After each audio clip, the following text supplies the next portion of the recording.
Welcome everybody to our SD-WAN webinar.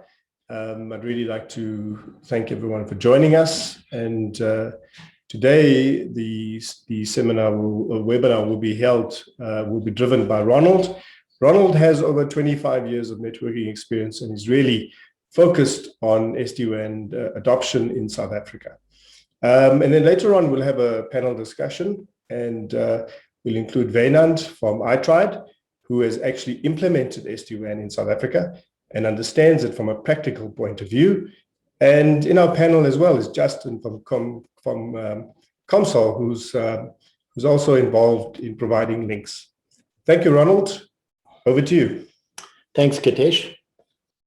I'm going to start the initial slide deck around this webinar, which is basically an introduction into SD-WAN, about what it is not and what it is. So let's go into the brief overview of what Fusion Broadband South Africa is. So Fusion Broadband South Africa is a part of a greater company that is originated in Australia and has gone into the greater Asian market, including Indonesia, Malaysia, Philippines, and Singapore. Fusion has been around for over 10 years, and it's currently in its 8th generation of software.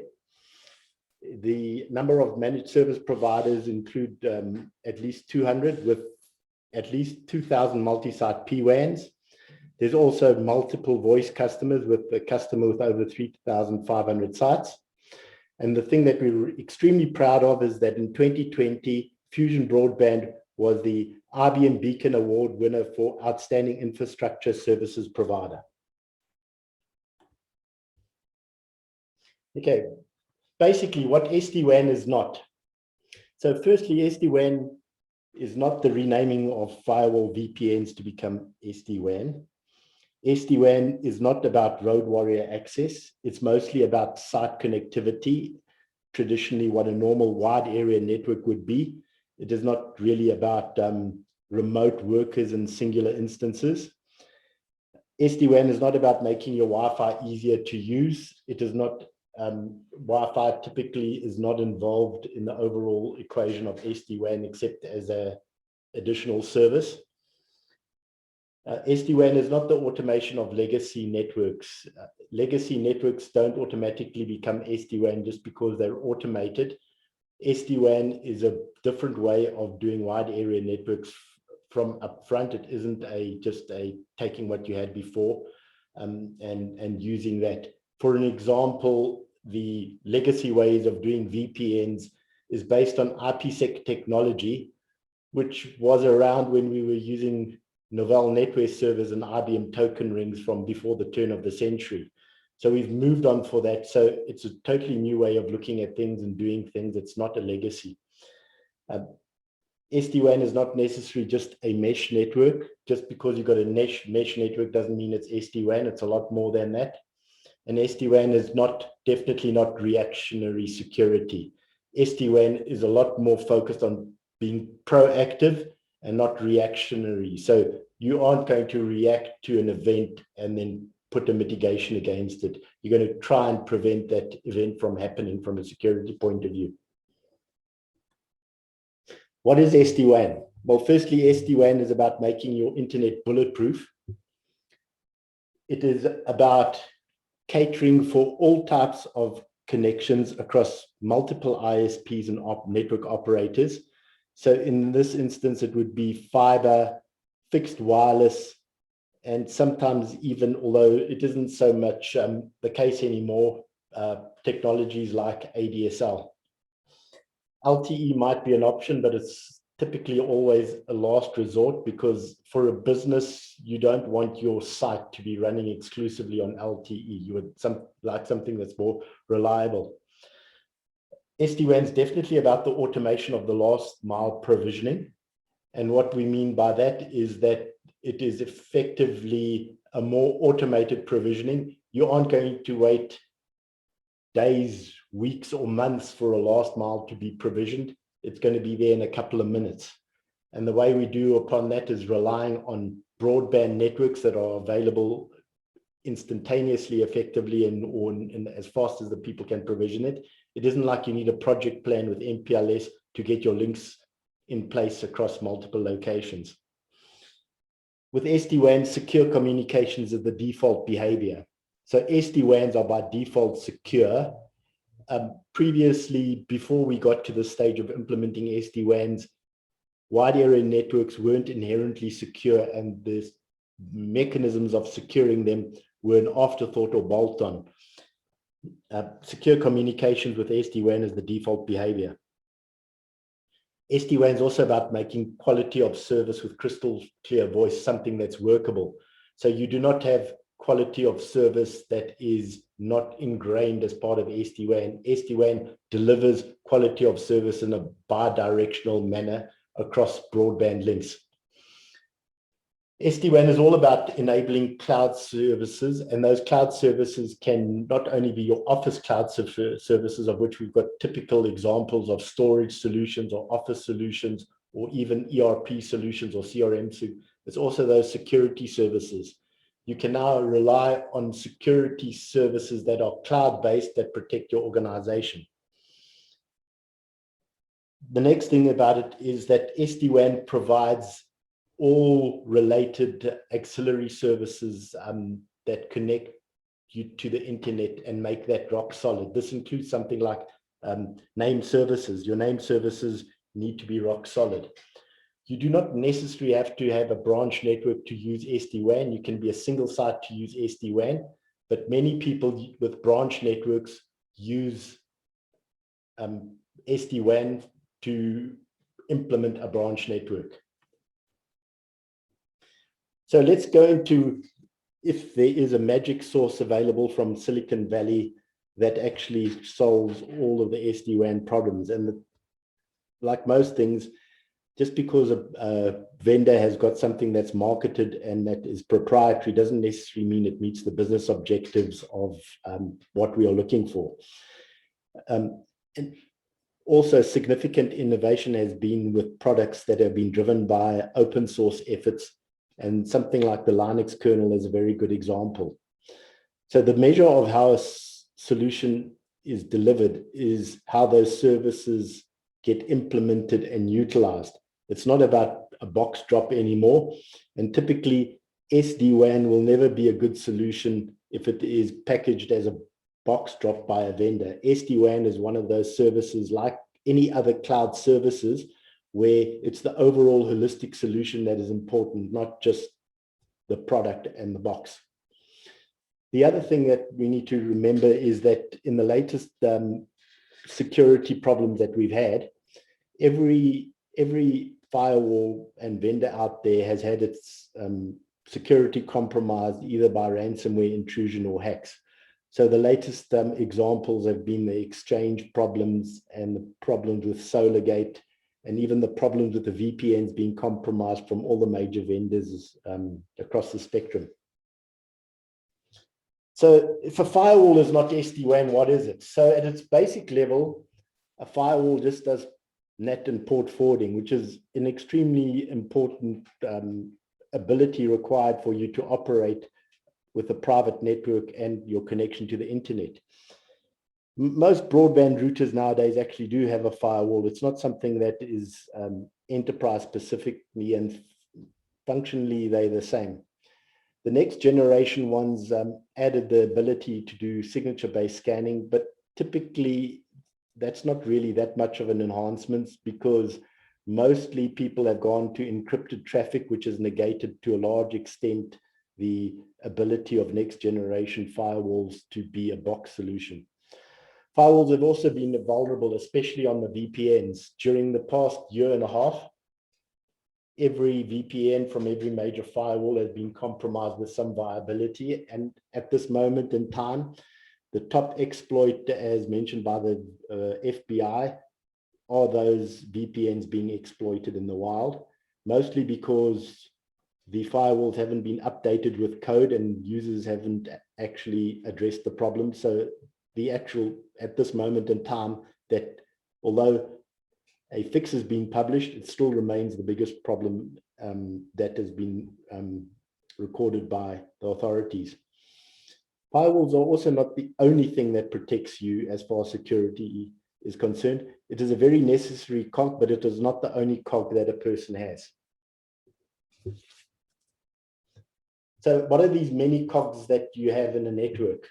Well, firstly, when you deploy firewalls and you put them in a carpet bombing strategy where you deploy them at every location, each one of those needs to have a babysitter, and it doesn't always work out as the best possible strategy.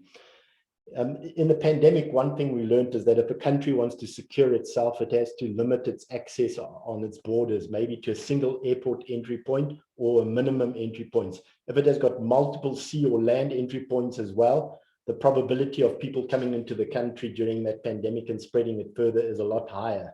So it is exactly the same when you deploy firewalls. If you've got a central firewall where you choke people and connections to, you've got a lot easier ability to manage the ingress into the network and the security of that network instead of having multiple points across the whole network. As an example, firewalls have allowed the probability of the exchange servers being compromised in the latest security vulnerabilities that have been released. In that context, a network-based firewall didn't actually help. You actually had to go to something more specific called a web application firewall, which actually ran on the host or in front of the host to make it more secure. SD-WAN, in this whole new cog, it changes the way people look at things, and it makes the security a different scenario in that people are secure by default, and it's usually called zero trust networking, where you're evaluated upon a score on the source of that interaction, and it's allowed based upon whether that is going to be a secure communication or not. So the difference now where we had previously is we would upfront determine what our firewalls rules would be. Nowadays, we're moving to a place of constant monitoring where we determine what the score is of what we're going to do and whether we are going to allow it. And that's essentially how we get to zero trust networking, where we're only going to go and interact with something that we trust. So the real SD-WAN use case is about why networks fail, and networks will fail regardless about what you do. They are very complex chains, and networks are very difficult, and they're constructed like Lego sets. And I'll explain in detail about what that means. If we look at the fiber last mile, you'll see that there are multiple chains in the actual fiber last mile. The client goes through the infrastructure provider, his equipment on site, the equipment on the curb, the equipment on the backhaul to the data center. There's actually interconnections within the data center. Then there's connections from the data center into the internet. Along that chain, there is a probability of any failure along those points will lead to an outage. A lot of people that I speak to sort of get the impression that there's like, you connect yourself to the internet and it's a singular connection. It can be upwards of a dozen to more than 24 connections before you actually get to the internet, and any one of them can fail at any moment in time. The fixed wireless is very similar. The only difference is that instead of having fiber ONTs and curb boxes, you now have got a client radio and a base station, which runs the last mile over wireless instead of fiber. But you typically have the same number of connections.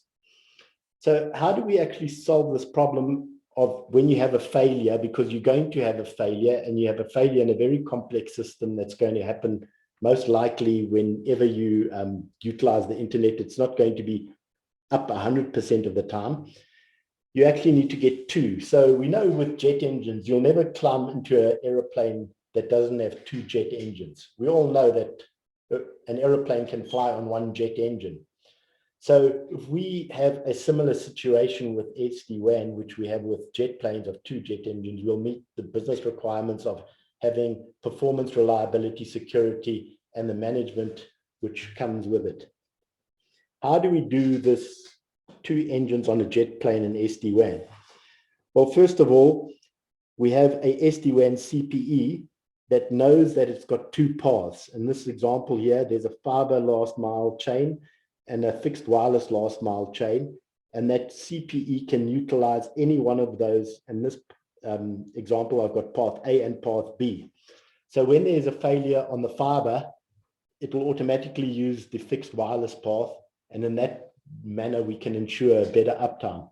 So fixed wireless is a very good example to use with fiber last mile, because, for example, with fiber last mile, if you use just fiber last mile and you've got two fibers coming into your office park, they might also use the same conduit, the same road.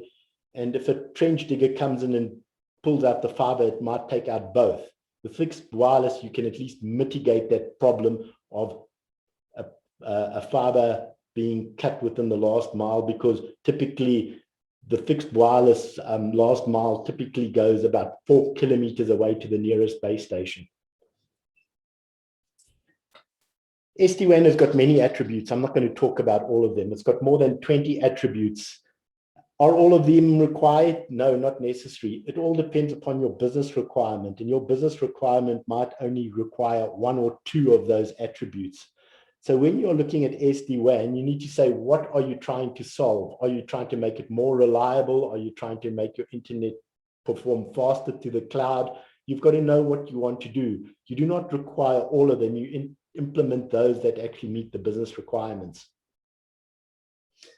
What are the use cases for the SD-WAN, and what are these business requirements that you usually have? The one that is very common is MPLS migration. And it's very common from a business point of view, because MPLS is expensive and SD-WAN comparably is less than half the cost on a return on investment over a year period than MPLS.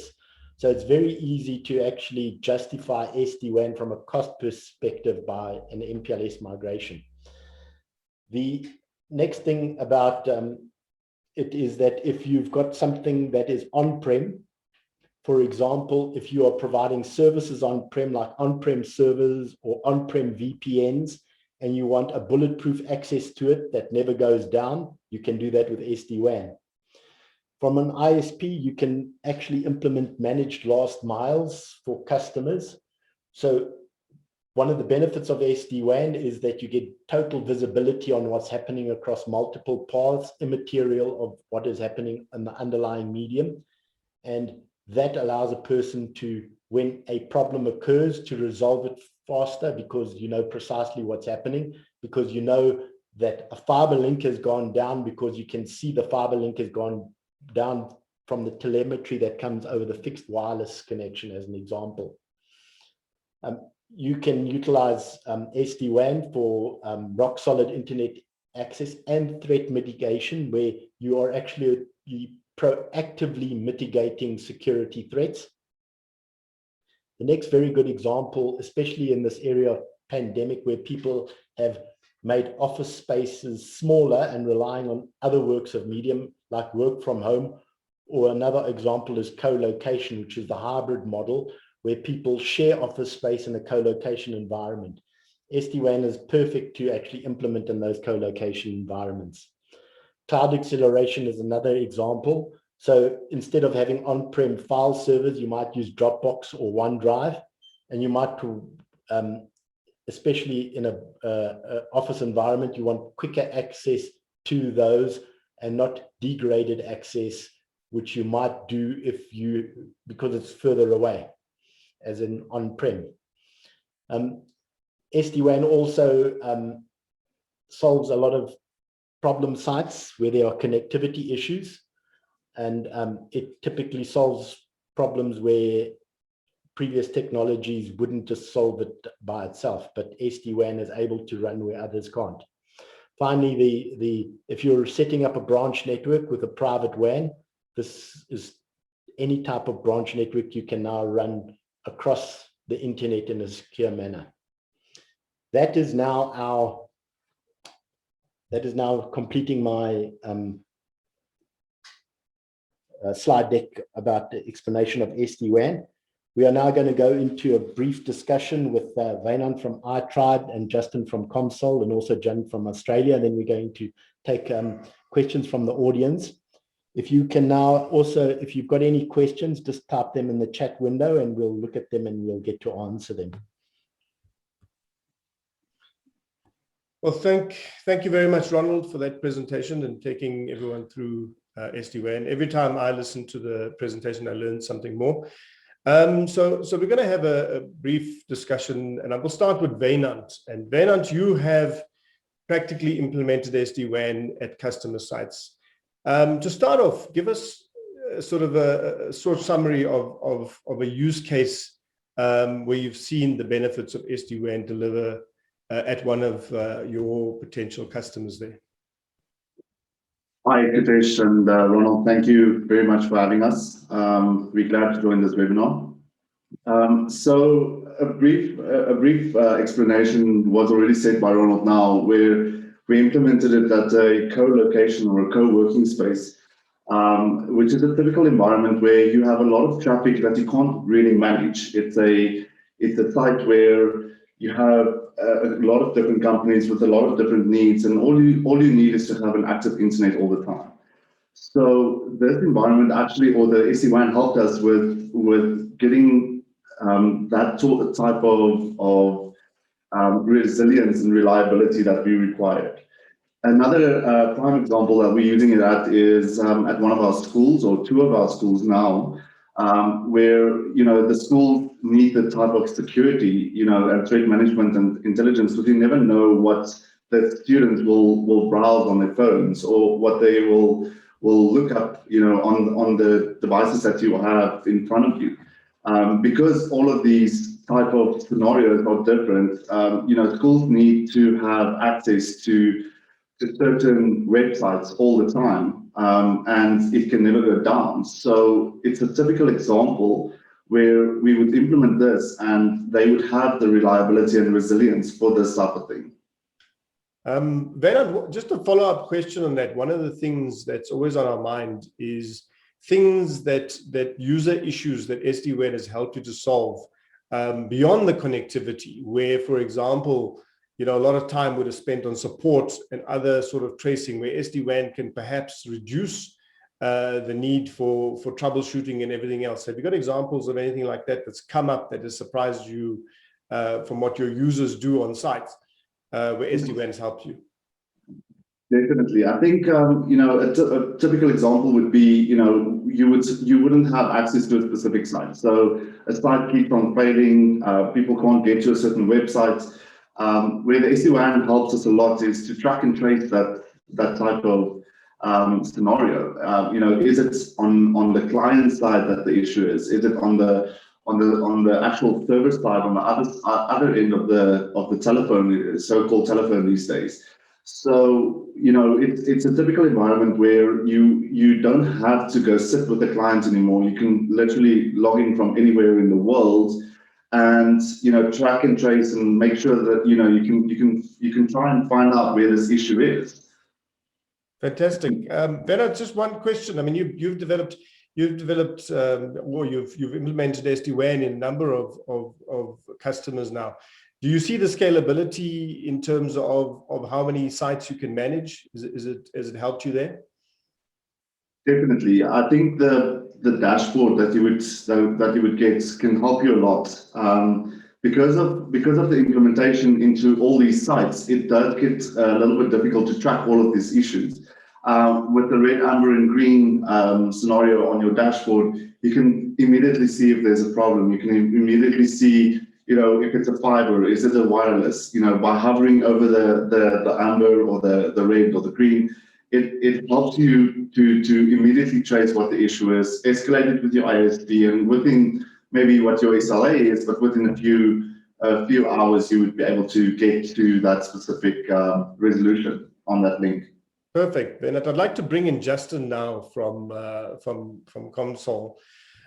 Justin, you have tested SD-WAN on a wireless connection. What has been the results of the testing? Once again, guys, thanks for the opportunity. So Ronald and I, probably been playing around with it for a couple of weeks. More Ronald than me. I think he's the techie. But I think really what we've found is, the bonding opportunity of multiple links or one or two links really enhances, performance for customers, number one. So effectively, you take, let's say you take a 30 meg fiber link, you add in a 20 meg console licensed fixed wireless access link, and effectively you're sitting with a bonded 50 megabit per second link. So customers see, a massive enhancement in performance, but very, very importantly, and I think in the SD-WAN world is, by implication, you've got resilience and redundancy built into your environment now as well. You've got two different mediums and two what I call mainstream mediums in South Africa at the moment. And if one does fail, the other one by implication takes over. And if you've got the sizing of your links right, you're either going to see some form of impact on your business or slight degradation. But effectively, if you look at the solutions that Fusion Broadband, bring to the marketplace in terms of size of links and profile of links, then you're probably not even going to see a degradation. In fact, you're not even going to drop a packet. The system is so robust. So we've seen massive benefits to using it, and that all really boils down to the bottom line. If you're servicing people, if you're selling, and for every hour you're down, it costs you money, and sometimes it just takes that very basic calculation to say, do I want two mediums or do I want two quality and appropriate mediums for a couple of extra $100 a month or not? Until you have a failure, and then you realize all of a sudden, my word, saving 15 hours, a month because of one link going down, that could translate to anything between 4,000 and 10,000 Rand a month, depending on, if you're in retail, is it a quiet day? Is it a Tuesday? Or is it a Saturday when there's a lot of people in and out of my store, my branch? So I think the impact is incredible, and I think we generally as a market have to just think slightly further in terms of what is the impact and the cost to my business if I haven't got the right and appropriate infrastructure in play. Fantastic, Justin. You're speaking my language, so I failed to introduce myself as the numbers guy at Fusion. My name is Kitesh. So I fully understand that. I'll give you another example. In my world, you're just about to make your VAT payment last day of the month and you lose a connection. And if you fail to make that payment, is 10% of whatever you were due to pay on your VAT return. So the business case in that case is made on simply when the failure happens and what does it cost your business. And I think we've demonstrated a number of places where the cost has been significant. So quickly, just adding in John from our Australia office. Welcome, John. We want to ask you, can you share with us a use case of SD-WAN in Australia? Yeah, oh sure. There's so many. It really is genuinely hard to choose because SD-WAN really opens up such a vast array of opportunities compared to a traditional inflexible network. If I was to give you a few examples, so in Australia, we haven't had fast sort of broadband for very long, which is surprising. Mm-hmm. So where SD-WAN fit a bit of a niche market many years ago was to increase speed. So we were all running on ADSL. Very few people had fiber. It was just ADSL. So at that period of time, Fusion Broadband was able to come in and bond multiple ADSL connections together and make it appear as one pipe in and out, same static IP address, and these customers would just have a much better experience because they had more bandwidth. And over time, that has changed. So now speed isn't the main driving factor. It's still there, but it's not the main factor for us. At the moment, it's got to do with failover. So what has happened over here is the government has had this massive rollout across the country, and they've upgraded the broadband circuits to basically every household in general. But what this has meant for the business customers is that all of their credit card transactions, all of their phones, they were forced to go onto voice over IP, whether they wanted to or not. The existing copper network is gone, in essence. So credit card goes over the internet. voice over IP goes over the internet. And then all of the MSPs, the IT providers, came in and thought, well, this is great. We can finally upgrade our clients, get rid of the servers and bring them into the cloud, Microsoft, Amazon, wherever that may be. So now the risk is so much higher because if their internet goes down, their business stops. In the past, their internet would stop, but they could still take phone calls, still take payments. That's not the case over here anymore. So there was a big shift from bandwidth aggregation into now failover. And this is even from the small business level where you would have one primary internet circuit of any type, but you would also have a backup circuit, as Ron was saying, like a fixed wireless or an LTE circuit or whatever that alternate would be, so that if your primary link goes down, your business is still trading. And what really brings this together is the fact that it's the same static IP address. So no matter what is up or down, your IP stays the same, your sessions stay the same, and most importantly, there is no outage. So if you are doing a consistent ping, in most cases, you won't even see not one dropped ping packet upon a failure. So that's been a big shift. And moving on from there, of course, you then get into more of the multi-site opportunities. There are so many cloud vendors to pick now, Microsoft, Amazon. Do you want to put all of your eggs in but one basket, or might Microsoft have a better offering to host a voice service, or AWS has cheaper servers? Whatever it might be, you can actually now combine all of those cloud providers into one private network. Ultimately, our customers are finding over here that they're loving the flexibility of being able to build their own network. Every site and every location can be built with the bandwidth that is required, with the combination of different ISPs at each location independently. And back when we were talking about MPLS, if your MPLS provider, if you had a location in an area that they didn't service or it was too far away, that would mean an awful lot of money. And now you can pick and choose ISP over here, a different ISP over there, and you can pull in all those different cloud resources.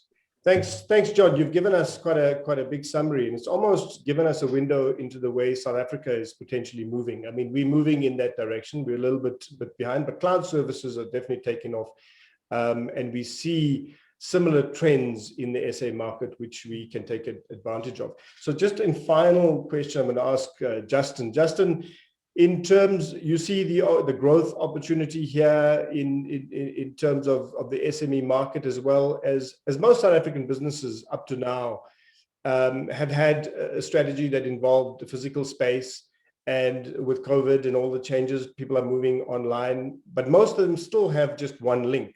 And have reliant on one link. Justin, do you see the growth point here of people wanting more than one link going forward?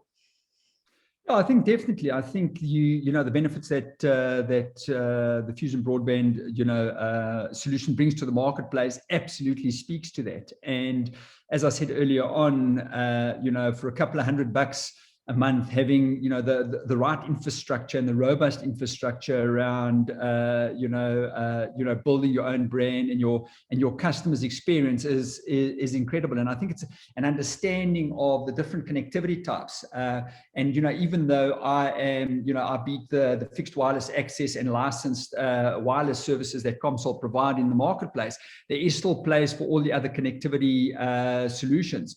And I think a lot of the SMEs and a lot of the customers need to weigh up the cost of what infrastructure they need, and I think we as players as well, even though it might be referred to as the plumbing or a utility service at a point in time. If you look at the emphasis on the internet and connectivity and remote working from home, it's even more important in today's world, now that there's this this hybrid work from home model.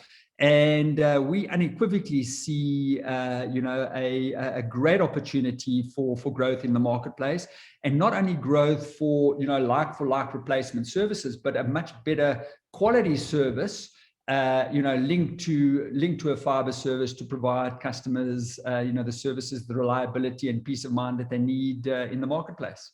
Thanks, Justin. And in closing the panel discussion, I'm going to talk to Wynand quickly. Wynand, in terms of the opportunity you see in the SME market, a final word from you, Wynand, from iTried.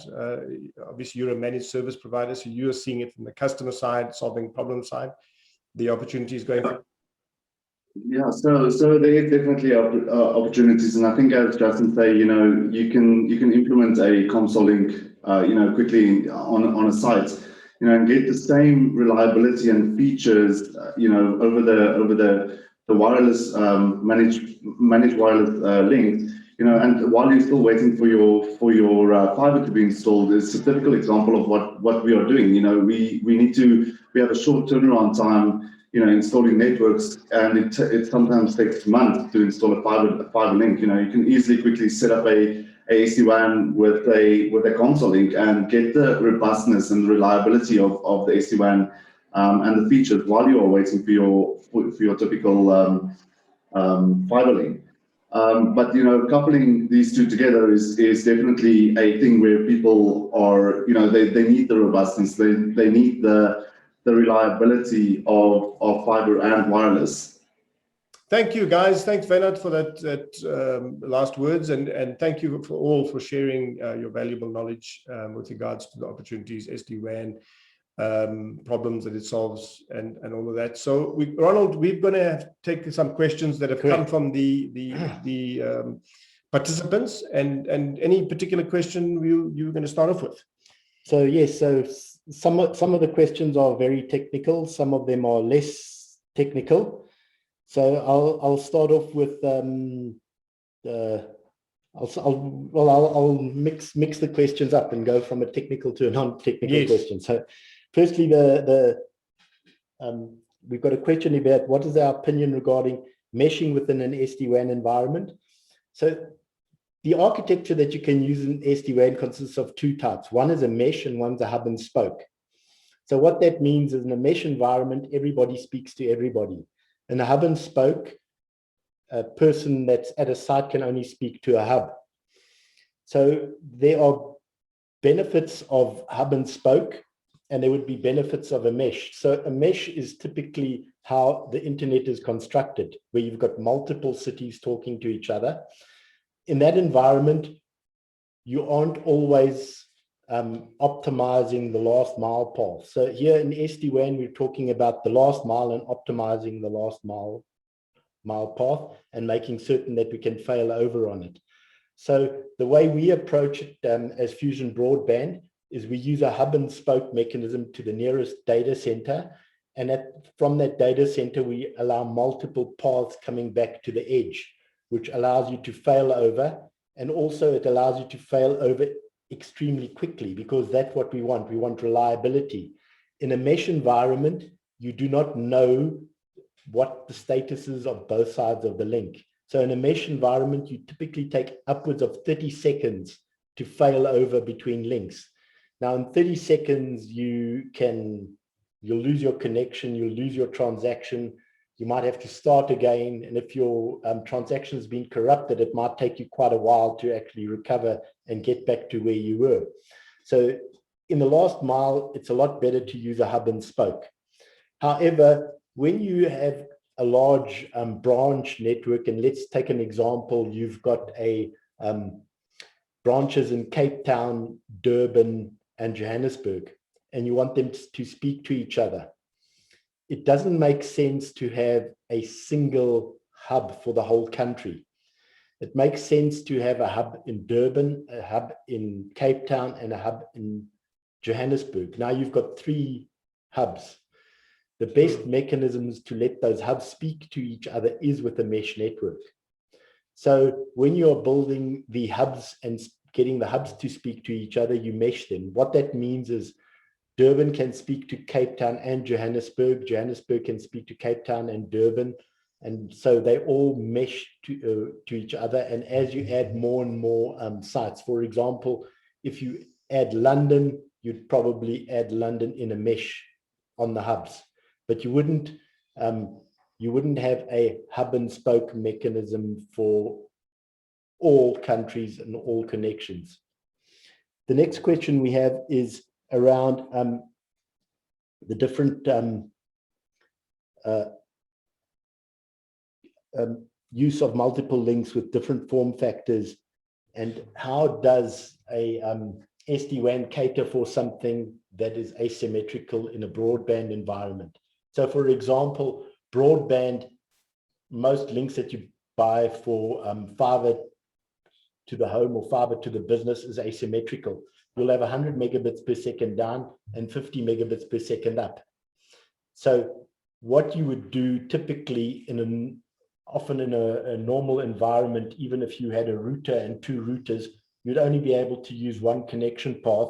So your uplink would be 50 megabits per second in the example where I said you had 100 down and 50 up. If you had multiple lines and you had 200s down and 250s up, you would get 200 down and 100 up. So immediately the bandwidth that you are utilizing is aggregated across the number of links that you have. So you'd still have asymmetric bandwidth, but you'd have the ability to use all of your bandwidth going up and down. So in this scenario, you wouldn't just be able to do 50 up, you'd be able to do 100 up. The next thing is, how does packet loss affect the SD-WAN solution? Well, in many of the cases that we've gone, we've actually found that SD-WAN is in a way able to mitigate packet loss problems. Now, packet loss problems aren't just restricted to ADSL wireless. They also happen often on fiber. And what you notice when you have packet loss on a fiber is the immediate thing that gets a connectivity problem is international sites. International sites start slowing down. So in Fusion, we've got the ability to mitigate those packet loss scenarios and still maintain connection to international sites at full line speed. And that we do by actually mitigating the actual problems associated with packet loss. So one of the immediate problems that you have with packet loss is when you use something like TCP, things become out of order. You have to have a large number of retries. So we're able to, with our technology, minimize the number of retries that are required and the number of packets that arrive out of order. And minimizing that, there is a mechanism of being able to mitigate the actual problem with packet loss. Another mechanism that a lot of SD-WAN utilizes is something called forward error correction. The only detrimental aspect of forward error correction, which also does mitigate packet loss, is that you require more bandwidth. So for example, if you had problematic sites, you would be utilizing more bandwidth, not less bandwidth. Sometimes it might mitigate the problems. Often you might exacerbate the problem because you're putting more bandwidth to a solution that doesn't necessarily solve itself always with more bandwidth. So Ronald, if I can ask the one question that's in my mind is how does SD-WAN, if you've bought a particular link at a particular bandwidth, how does it accelerate to the cloud? Because obviously it says you've bought a certain capacity. Acceleration to the cloud, is it linked to firstly, the obvious one is the aggregated bandwidth. So for example, if you've got 20 megabits per second fiber and 20 megabits per second wireless, you can use now 40, and that's immediate benefit. The other method that a person utilizes is there's a mechanism of very well known called TCP acceleration. For example, have you ever heard of people complain about their YouTube quality? No. The reason for that is because Google has rewritten YouTube to use a specific algorithm called BBR, which is an algorithm that when packet loss occurs, it doesn't actually pay attention to the packet loss that has occurred, because with video that is being transmitted to a person, you want it to be there as consistently available as possible and not to stop and, what typically would be called buffering. So YouTube has got that nailed down because it's got this algorithm called BBR, which allows you to actually do that and mitigate that. So those types of mechanisms are available in SD-WAN. There are probably right now about 14 congestion control algorithms available. And depending upon the situation, one congestion control algorithm will work better than others. Then the final way of actually improving cloud acceleration is to actually have multiple TCP sessions, not just one. For example, if you have a storage solution like Dropbox and you synchronize your laptop to it and it takes 50 minutes, if you connect multiple TCP streams to that instead of one, and you, for example, do 8 to 12, you can immediately improve the speed on which you synchronize your hard drive to comparably 8 times. And I've typically done that often on my laptop, and it's quite impressive that the synchronization gets speeded up so fast. Thanks. Okay, the next question we have is about the actual centralized internet breakout. So SD-WAN, you can have centralized breakout or you can have localized breakout. And in essence, you're talking about what is the benefit of centralized breakout versus non-centralized breakout. Well, in South Africa, it is actually a moot point, because in South Africa, all our internet goes through very limited data centers. Even if we do an internet breakout in our office where we are here right now, we would follow the exact same path physically that we would if we did a centralized breakout. So in South Africa, given the physical constraints and the limited number of data centers we have, there is actually no difference between centralized and decentralized internet breakout. It's effectively the same. It's effectively the same thing. So why would you actually want to do centralized breakout instead of decentralized breakout? Well, if you're an organization with 60 branches and you do 60 localized breakout points, you just got 60 points more to manage. Yes, you can say your automated software is going to make that better, but you still got the probability now of having that internet breakout as a probability where you have to deal with 60 breakout points where you can have one. It comes down to the thing with, would you rather look after one entry and exit point than 60? It's going to be a lot simpler and more reliable to look after minimized entry points in and out of the network. But that also has a security benefit. Correct. Because then you're essentially managing one access point, one gateway into the rest of the network. Correct. I mean, it reduces the probability of you having a backdoor into your organization, which you don't necessarily want. The other thing about it is that when you are doing things like having firewall functionality in a decentralized manner, in a small office, you're not going to get a high-powered firewall. You're actually going to get a low-powered firewall. You're going to get something that's cheaper because you're not going to buy something that's expensive for that office. So you're going to get a cheaper firewall. A cheaper firewall means less functionality, less performance, less ability to provide reliable security. If you have a centralized breakout where you take all of your offices and you consolidate it into a data center, that allows you the ability to actually buy a high-end firewall and spend more money on it.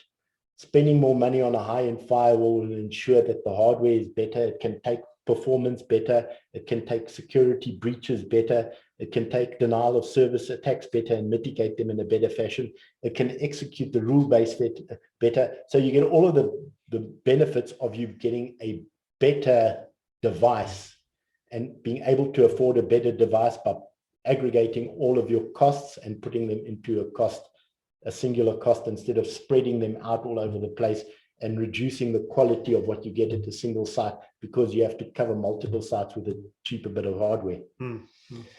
Okay, the next question that we have is around how many forms of connectivity can the SD-WAN handle at a site? So in South Africa, we have got a maximum of 3 types of connectivity at a site. But over in Australia, there is a site that can handle up to 12 different types of connectivity. In reality, you're constrained not by the SD-WAN itself, but by the ability to actually get physical connectivity and different types of connectivity into a site. For example, we struggled in our office park to get more than one fiber connection. The office park has only had one fiber trenched into it, so we're totally reliant upon that. We can get multiple wirelesses, but after that, we're not going to get anything more. So in SD-WAN will handle as many types of connections that you throw at it, The problem is going to be, is at that location, are you going to be able to get that many types of connection to that particular site? So just with that point, Ronald, we've tested on using satellite, for example, in the very beginning. Yes. So that's another form of connectivity in terms of areas that are not covered by either technology. And in order to get greater bandwidth, for example, out of satellite, if you fused 2 or 3 satellite connections together, you would then get greater bandwidth in, for example, a rural area. Correct. So and at this moment in time, satellite is still an expensive option, but it is a very reliable option. The uptime on satellite is very good. But typically satellite connections have larger latency and they're slower. There is definitely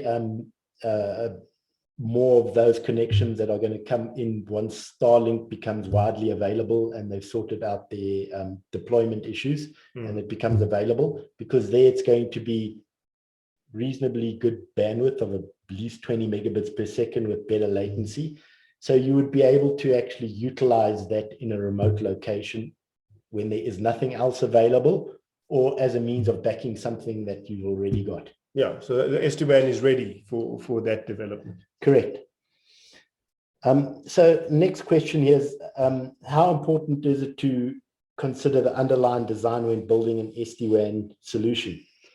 So it all depends upon the market segment that a person is playing in. For an example, in an enterprise market, when you're working with a big bank or a big retail organization, it's extremely important to look at the underlying design because of the complexities in their IT system. They've got extremely complex IT systems, and you're going to have to design and look at the design specifically for an enterprise. And typically, as soon as you start doing that, there's costs involved, and the SD-WAN solution for that enterprise is typically going to be proportionately larger. In the small business environment, you've got a lot more consistent in the way that businesses handle their communication requirements. One small business's communication requirement isn't going to be that much different in the small business environment than another business. In the enterprise market, you'll never find 2 enterprises with the same communications and requirements. So there it becomes less of an issue in the small business environment. There, what you want is something to deliver consistently and as fast as possible. In the enterprise market, you're typically not going to be able to deliver something unless the enterprise changes its behavior and way of doing business, that it is actually a cookie cutter business, that it actually does things in a rapid manner, in a consistent manner. Then it will probably fit well into the enterprise market. And the actual design of an enterprise solution that's specific to the enterprise will become less important. But at this moment in time, enterprises are very customized in how they've done things, and they will probably remain like that for a while. The benefit of the cloud solution is that when you get to the cloud, you're forced to do things in a standardized manner, and you're forced to provision and do things in a more structured manner. So as enterprises move more and more to the cloud, the ability to force a standardized mechanism that is easier to deploy for enterprises will become more probable and more likely that they'll be able to do that. Yeah, but Ronald, one of the things that exists in South Africa still is a lot of companies still have servers on premises. Correct. A big percentage of small, I mean, we're talking enterprises, fairly large companies have servers on-prem, and that's one of the things we didn't really spot, where customers were requesting a failover and reliability and multiple links into the business rather than going out of the business, essentially to provide reliability of all those remote workers remoting into servers that are on premises. Yes, for example, the on-prem business has been largely underestimated because a lot of people said the natural migration is to go into the cloud.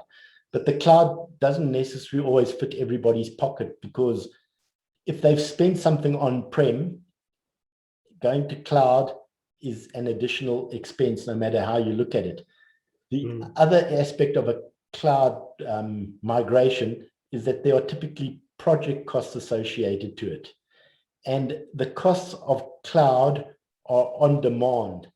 If your business is consistently the same and doesn't change day by day, eventually, when you do the maths, it's going to pay you to keep on-prem and do things with your own hardware than it is to use cloud hardware where the costs are larger.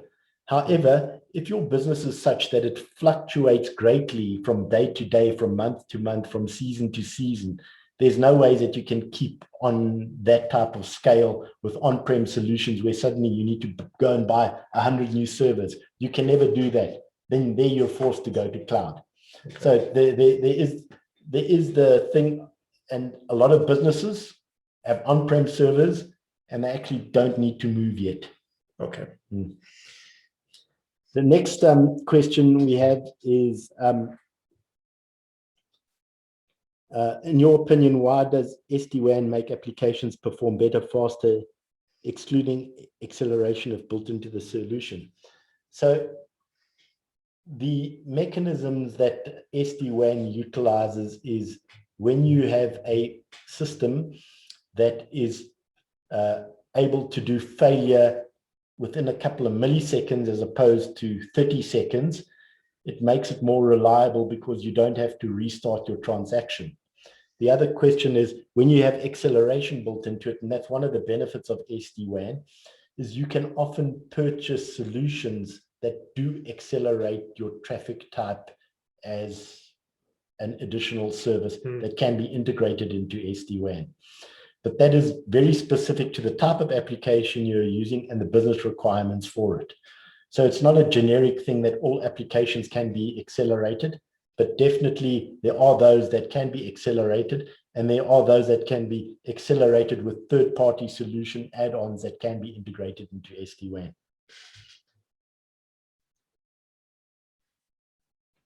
What additional security features does Fusion Broadband have in addition to firewall capabilities, something like DNS? So at Fusion Broadband, we've actually developed a rock-solid DNS. And the way we do our DNS is we utilize multiple upstream DNS providers. One of the big things that is overlooked and how people don't understand around DNS is there are DNS services that provide you a great security benefit just by utilizing them. An example is Quad9, which is actually sponsored by IBM. What Quad9 does as a DNS is if you're using Quad9 and as a business you're using it, it immediately blocks your laptop or anything on that site from getting to a command and control server where people can actually put malware and control malware on your laptop. It blocks all of that access immediately. So it immediately makes your network secure just by doing that. The second thing that you can actually do, which is the proactive blocking of websites. So for example, somewhere in the world right now, there is somebody who is trying to hack somebody. The addresses that those are coming from are known within a couple of minutes. So there are organizations like IBM and other organizations that do publish that knowledge to you, which is called threat intelligence.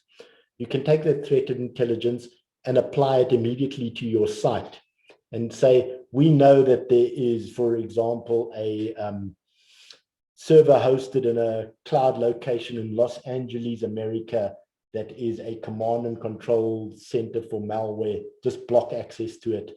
And immediately anybody from your site who is going to go there is going to be blocked, and it's going to stop that type of malware from spreading. We are actually, we've got a couple of other questions, but we would, we've got one or two questions still that has come from the audience, but what we will do is we'll answer those directly and send them to the guys who've answered the questions. Yeah. Well, thank you for all those questions. Hopefully this has been an informative session. We've got a lot more questions, and I think what we're going to do is, Ron, we will answer them, definitely. And anybody else who's got questions, we can be reached. Send us an email on sales@fusionbroadband.co.za. That email again, sales@fusionbroadband.co.za. And we'll gladly answer any question and queries, and especially if you want any more information. I think we want to share the knowledge and try. And Ronald's goal is to promote SD-WAN adoption in South Africa. Well, thank you for joining us.